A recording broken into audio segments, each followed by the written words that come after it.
Exercise 3.1, question number 1. Form the pair of linear equations in the following problems and find their solutions graphically. अब हमारे पास दो problems दी हुई है और हमें इन दोनों प्रॉब्लम्स में से पेयर ऑफ लीनियर इक्वेशंस को बनाना है। अब पेयर ऑफ लीनियर इक्वेशंस क्या होती हैं? पहली बात तो लीनियर इक्वेशन क्या होती है? वो लीनियर इक्वेशन मतलब वो इक्वेशन जिसमें जो भी वेरिएबल्स हैं, suppose 5x is equals to 10, ये अगर एक इक्वेशन है तो इसमें 5 और 10 तो कांस्टेंट है, लेकिन जो वेरिएबल टर्म्स हैं x, उनकी जो पावर है वो 1 होनी चाहिए। For example y is equals to 5 या फिर 3t plus 4j is equals to 7। तो यहाँ पर ये वेरिएबल है y, इसकी पावर 1 है, यहाँ पर t की पावर 1 है, यहाँ j की पावर 1 है और बाकी सारे कॉन्स्टेंट्स हैं। तो ये होती है लीनियर इक्वेशन। अब हमें चाहिए पेयर ऑफ लीनियर इक्वेशंस। तो पेयर ऑफ लीनियर इक्वेशन मतलब क्या? अगर इन दोनों में से ये दो इक्वेशंस है, अगर मैं इन दोनों को सिलेक्ट करूं तो वो पेयर बन जाएगा। पेयर यानी दो का कलेक्शन। तो ये दो इक्वेशन का collection pair of linear equation हो सकता है, या फिर इन दो इक्वेशंस का collection pair of linear equation हो सकता है, या फिर इन दो इक्वेशंस का collection pair of linear equations हो सकता है। अब हमें इन प्रॉब्लम्स को इन लीनियर इक्वेशंस में कन्वर्ट करना है और कन्वर्ट करने के बाद हमें उन इक्वेशंस का सॉल्यूशन फाइंड करना है, वो भी ग्राफिकली। अब सॉल्यूशन क्या होता है? सॉल्यूशन यानी वेरिएबल्स की वैल्यू। यहाँ पर x की वैल्यू मैं इस इक्वेशन से कैसे फाइंड कर सकता हूँ? क्योंकि 5x इज इक्वल्स टू 10 लिखा है, तो अगर मैं दोनों तरफ इस इक्वेशन को 5 से डिवाइड कर दूँ तो मुझे x की वैल्यू 2 मिलेगी। इसका मतलब x की वैल्यू 2 इस इक्वेशन का सॉल्यूशन है। इस इक्वेशन में हमें डायरेक्टली सॉल्यूशन दिख रहा है क्योंकि y की वैल्यू 5 है, तो मतलब वेरिएबल की वैल्यू हो गई 5। और इस इक्वेशन में हम डायरेक्टली सॉल्यूशन फाइंड नहीं कर सकते। क्यों? क्योंकि इक्वेशन हमारे पास एक है और वेरिएबल्स हमारे पास दो है। हमारे पास जितने वेरिएबल्स हैं उतनी ही हमारे पास डिफरेंट इक्वेशंस होनी चाहिए, तब जाकर हमें वेरिएबल्स की वैल्यू पता चलती है। तो इस हिसाब से हम इन दोनों क्वेश्चंस को रीड करते हैं, इक्वेशंस फॉर्म करते हैं और उनके सॉल्यूशंस ग्राफिकली फाइंड करने का ट्राई करते हैं। तो पहला क्वेश्चन है 10 स्टूडेंट्स ऑफ क्लास 10th। अब हमारे पास एक क्लास है, क्लास 10th, क्योंकि मैथ्स भी 10th की चल रही है, तो क्लास 10th के 10 बच्चे हैं। मान लेते हैं 1 2 3 4 5 6 7 8 9 10, ये 10 बच्चे हैं क्लास 10th में। टुक पार्ट इन अ मैथमेटिक्स क्विज। अब बहुत सारे बच्चे और भी हो सकते हैं, लेकिन उन 10 बच्चों ने मैथ्स के क्विज में पार्ट लिया। इन 10 बच्चों ने मैथ्स के क्विज में पार्ट लिया। क्लास 10 में बहुत से बच्चे हैं, लेकिन उनमें से 10 बच्चों ने मैथ्स के क्विज में पार्ट लिया। अब if the number of girls is 4 more than the number of boys. अब इन 10 बच्चों में से जो नंबर ऑफ गर्ल्स है, मान लेते हैं नंबर ऑफ गर्ल्स को मैं डिनोट कर रहा हूँ जी से, तो जी ये जो नंबर है गर्ल्स का is 4 more than the number of boys. तो ये भी जितना भी नंबर होगा उसकी वैल्यू जितने नंबर ऑफ बॉयज़ है, मान लेते हैं बी है नंबर ऑफ बॉयज़, उससे 4 ज़्यादा होगा। तो अगर बॉयज़ में मैं 4 ऐड कर दूं, जितने भी नंबर ऑफ बॉयज़ हैं उसमें मैं 4 ऐड कर दूं, तो मुझे नंबर ऑफ गर्ल्स मिल जाएंगे। तो इस स्टेटमेंट को पढ़कर मैंने ये इक्वेशन फॉर्म करी और यही हमारी इक्वेशन 1 बन गई। और देखा जाए तो ये हमारी एक लीनियर इक्वेशन है, क्योंकि जी और बी वेरिएबल है, हमें पता नहीं है क्या है इसकी वैल्यूज़।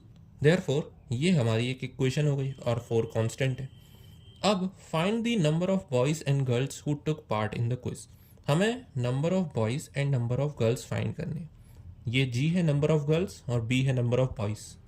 तो एक तरीके से इन्हें डायरेक्टली पूछा है कि हमें इस इक्वेशन का सॉल्यूशन फाइंड करना है, वो भी ग्राफिकली। तो ये तो सिंगल इक्वेशन है। अब दूसरी इक्वेशन हम कहाँ से लाएं? एक बार फिर से हम इसको रीड करते हैं और हो सकता है कि दूसरी इक्वेशन भी हमें मिल जाए। अब इसमें लिखा है 10 स्टूडेंट्स ऑफ क्लास 10th। हमने शुरुआत में देखा था कि क्लास 10th में बहुत से बच्चे हो सकते हैं, लेकिन उसमें से सिर्फ 10 बच्चों ने पार्टिसिपेट किया और 10 में बॉयज़ और गर्ल्स ही हैं। इसका मतलब नंबर ऑफ बॉयज़ जितने हैं और नंबर ऑफ गर्ल्स जितने हैं, दोनों को अगर मैं ऐड कर दूं तो मिलाकर 10 ही होंगे, क्योंकि 10 ही बच्चों ने पार्टिसिपेट किया था। इसका मतलब हमारे पास दूसरी इक्वेशन आ गई है b plus g is equals to 10। ये पहली इक्वेशन, ये दूसरी इक्वेशन, हमें इन्हें ग्राफिकली सॉल्व करना है और नंबर ऑफ बॉयज़ और नंबर ऑफ गर्ल्स को फाइंड आउट करना है। अब ग्राफिकली कैसे सॉल्व करें? नॉर्मली मैं ग्राफ बनाता हूँ तो जनरली ये हॉरिजॉन्टल एक्सिस एक्स एक्सिस होती है और ये वर्टिकल एक्सिस वाई होती है। तो मान लेता हूँ हॉरिजॉन्टल एक्सिस है एक्स और उसकी वैल्यू है बी। तो हॉरिजॉन्टल एक्सिस पर बॉयज़ आ रहे हैं, तो बॉयज़ यहाँ पर negative b, actually negative value तो हो नहीं सकती किसी एक पर्सन की, लेकिन फिर भी ये है माइनस बी से बी तक। और वर्टिकल एक्सिस पे गर्ल्स आ जाएंगी जो कि वाई है, y is equals to girl minus y, और ये मिडिल पॉइंट है 0।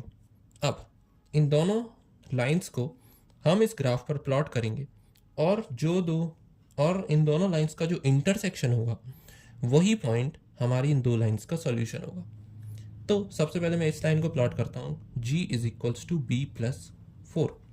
अब अगर बॉयज़ की वैल्यू 0 है, मान लेते हैं बॉयज़ की वैल्यू 0 है, तो गर्ल्स की वैल्यू क्या होगी? तो girl would be equal to 0 plus 4 which is 4, यानी कि 0 पर हमें गर्ल की वैल्यू मिलेगी 4, यानी 0 बॉयज़ हैं तो 4 गर्ल्स होंगी।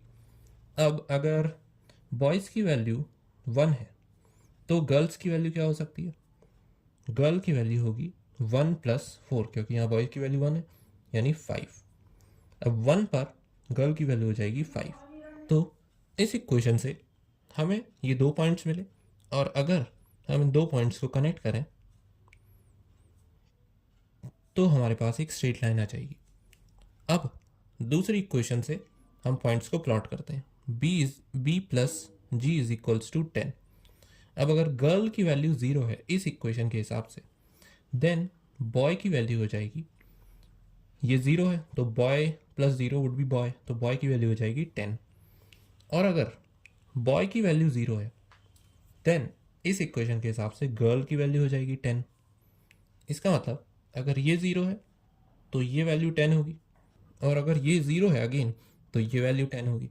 इसका मतलब ये ग्राफ कुछ इस तरीके से बनेगा, हमारे पास ये 2 पॉइंट्स आएंगे, अगर बॉय की वैल्यू 0 है तो गर्ल की वैल्यू 10 होगी, और अगर गर्ल की वैल्यू 0 है तो बॉय की वैल्यू 10 होगी।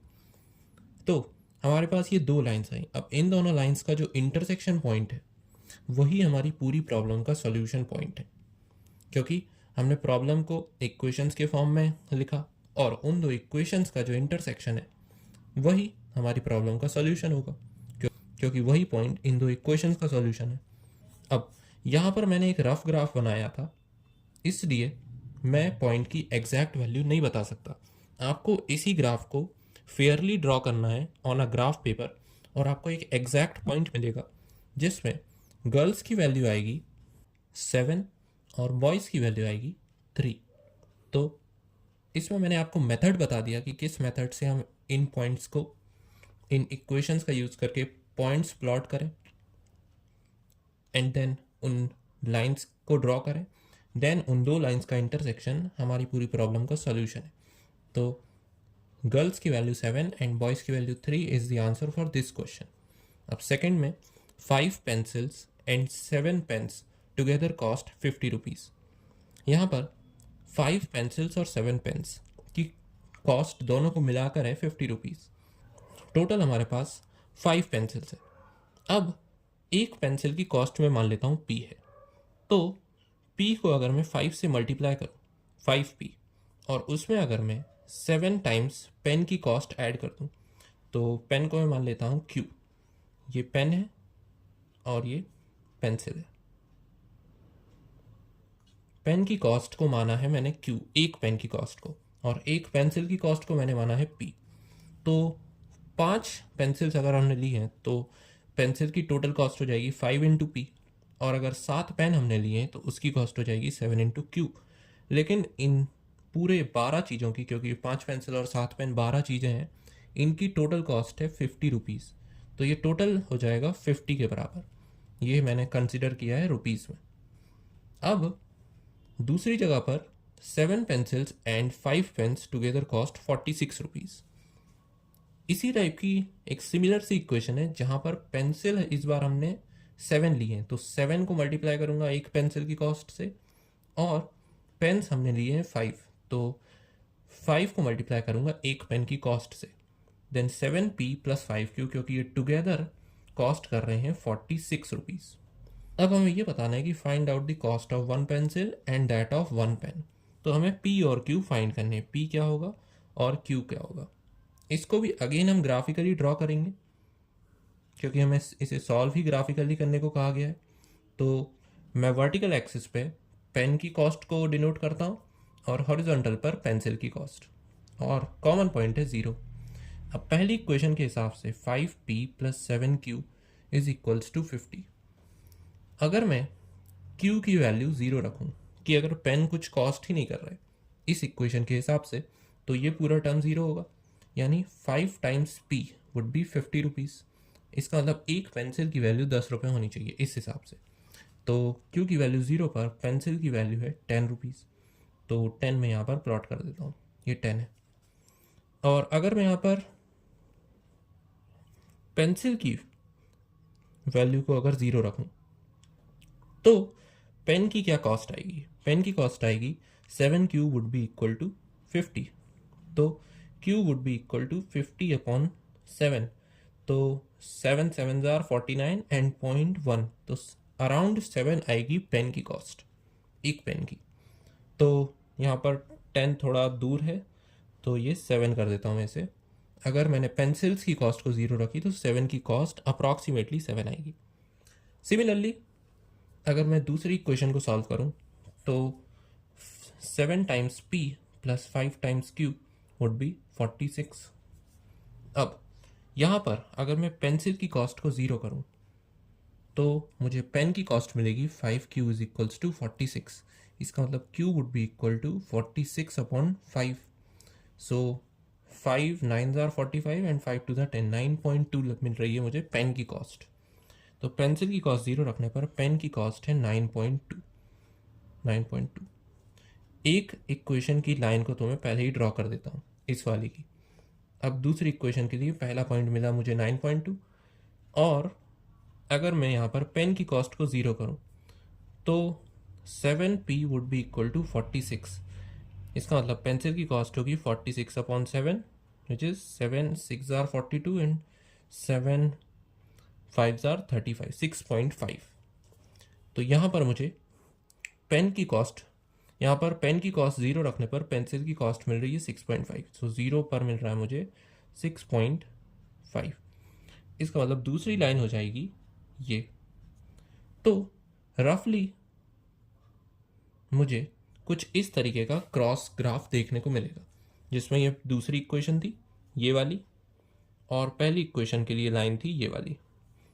अब इन दोनों का इंटरसेक्शन पॉइंट ये होगा, और अगर आप इसे फेयर ग्राफ पर सॉल्व करेंगे तो आपको पेंसिल और पेन दोनों की वैल्यूज़ मिलेगी 3 रुपीज़, और एक पेन की कॉस्ट मिलेगी 5 रुपीज़। देयरफॉर